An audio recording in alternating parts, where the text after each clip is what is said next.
Assalamu alaikum warahmatullahi wabarakatuh, everyone. Hello, my name is Farha. I am a fellow High Achievers Academy student, and today we're going to be talking about qualities of a teacher. So let's get into it. So you may be wondering, why are we talking about qualities of a teacher? It makes no sense at all. Well, teachers are really, really important, especially in a academy like ours, as teachers can make or break how we teach our kids the Quran, how they get engaged, if they will continue reading Quran, and all of that. So today I'm going to talk to you about good qualities and bad qualities of a teacher and how HAA teaches kids. So yeah.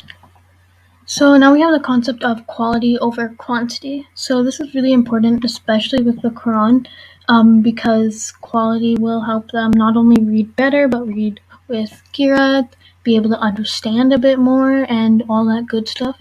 So here at High Achievers Academy, we like to teach quality over quantity. This is because if you have more quality in your Quran, you will be able to add quantity to that. So if a student practices one surah over and over and over again, and they're able to memorize it from practicing it, they can also learn different ways to apply what they learned in that surah to the rest of whatever they're reading.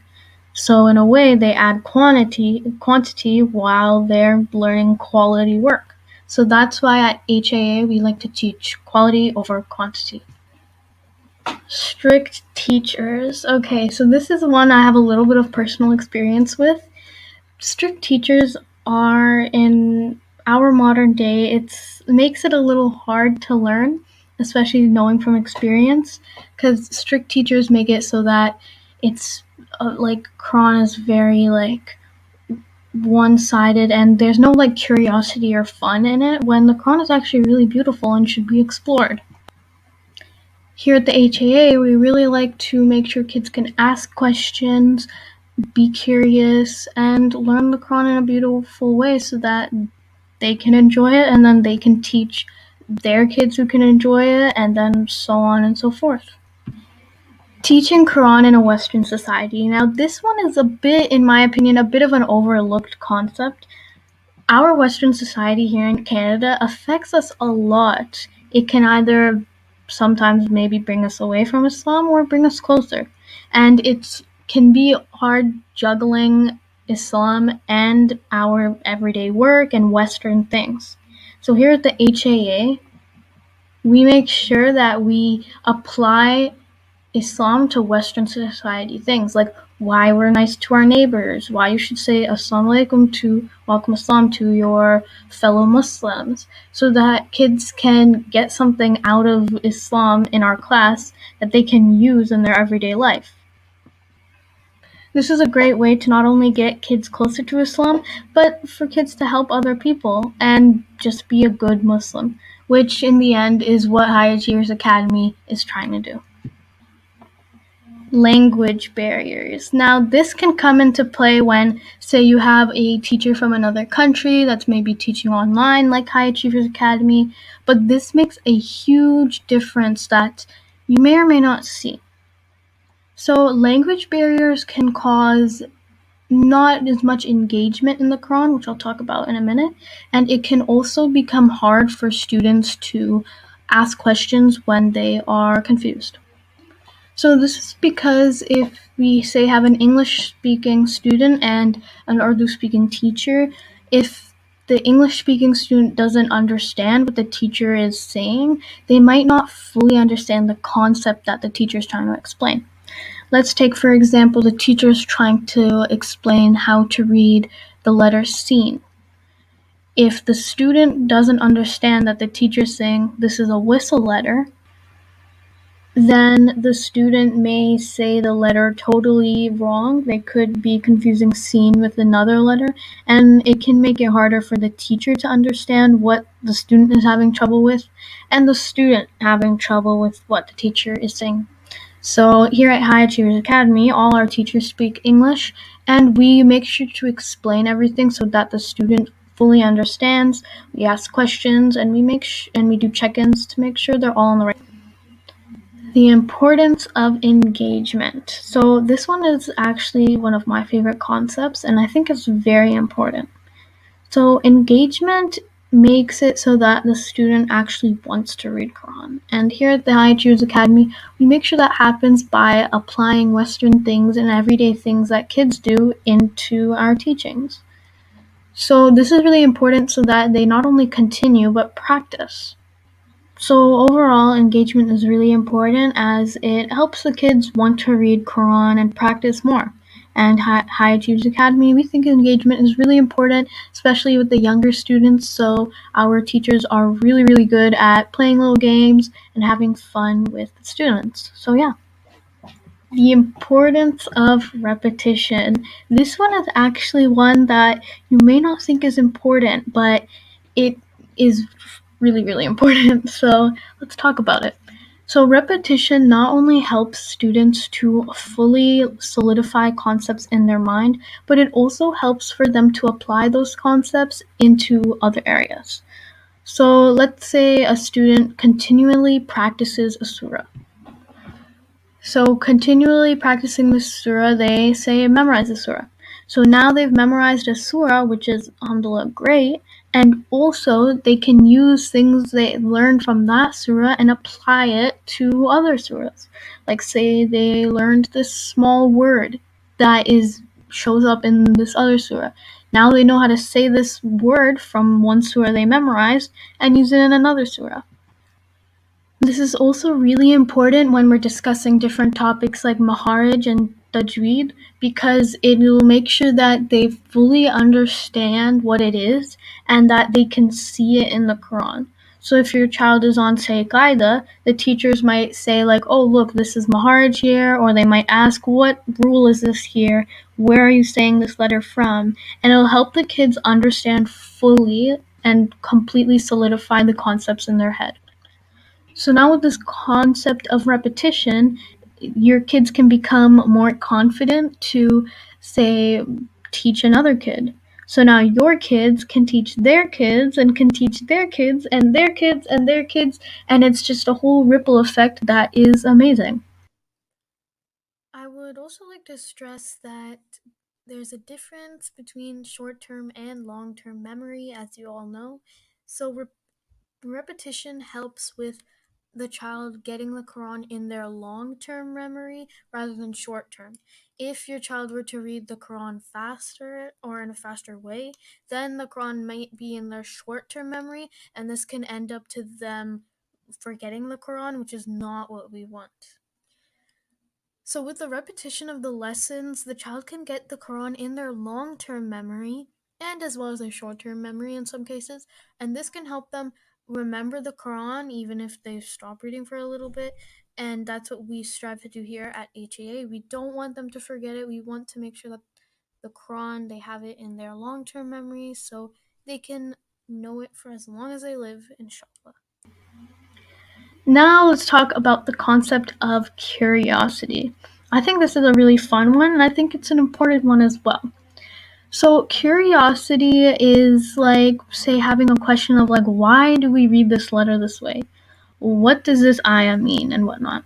Now, our teachers are fully capable of answering all these questions that the students may have, and it's really good. It's a really great way for students to get engaged and also feel comfortable in a classroom setting. It's really important to ask questions because it not only helps your child individually, but it can help a bunch of other children if they have the same question. And also, it can make them more curious about Islam and it can make them more knowledgeable by asking these questions. So here at HAA, we love questions.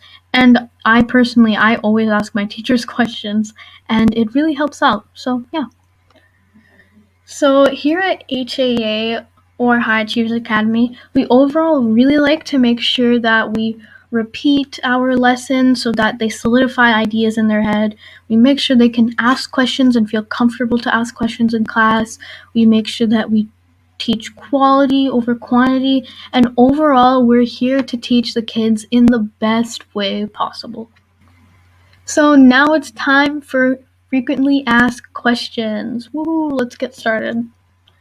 So one frequently asked questions we get from families is why do High Achievers Academy teachers teach smaller lessons? So this is because of the idea of repetition and also quality over quantity, like I discussed. We like to do shorter lessons so that the students can really fully understand what rules they're applying, what harakat they're using, what maharij they're using in the ayah, and it also just gets them a better idea of how to properly say an ayah and apply rules and teachings that they learned in class. Now, this is really good because the smaller lessons they do, they can get better and better and then move on to bigger lessons. So once they kind of solidify, say, one ayah, we might increase their lesson to, say, 2 ayahs. Once they're good at 2 ayahs, then it goes to 3 ayahs, 4 ayahs, 5 ayahs, whatever.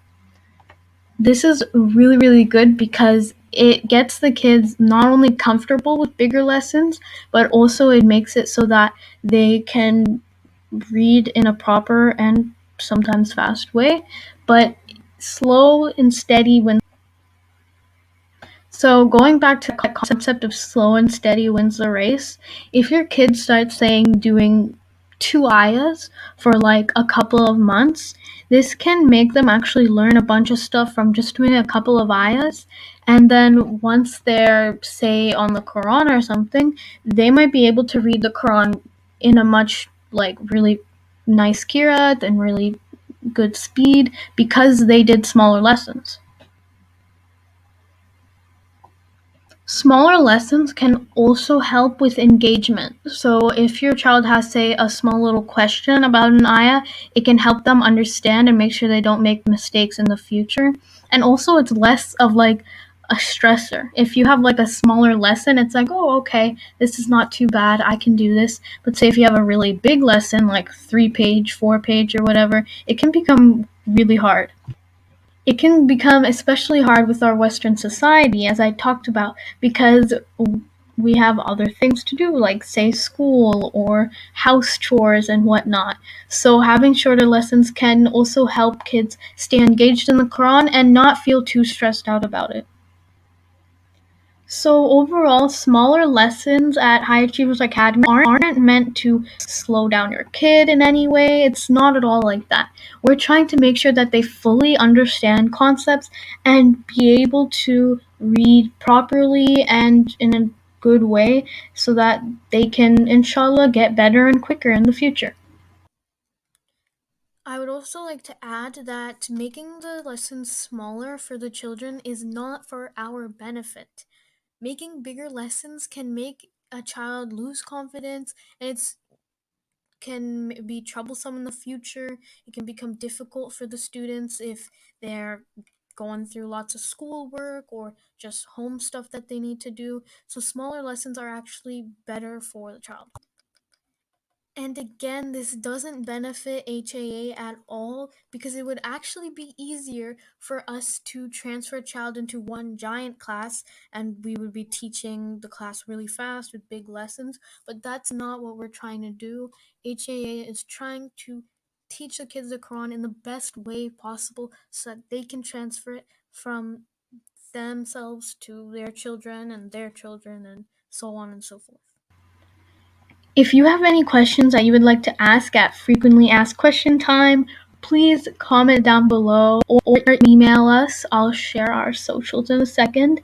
You can email, comment on our YouTube channel, and we'll be sure to answer your question. If you'd like a dedicated video to Frequently Asked Question Time, we can also do that, so let us know.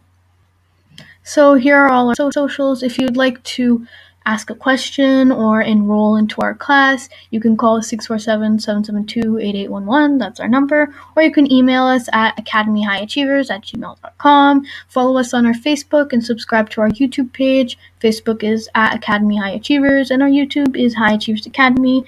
Staying up to date with our Facebook and YouTube can get you more updates like this video and other stuff coming up. In this video, I also talk about Maharij and Tajweed, so if you don't know what that is, or you would like to learn more about it, check out my last video. It talks all about that, and it'll help you get a better understanding of how we like to teach here at High Achievers Academy. So yeah. Alhamdulillah, so that marks the end of our video. Thank you so much for listening. I hope you guys learned a little more about the High Achievers Academy, and I hope inshallah I get to see you soon.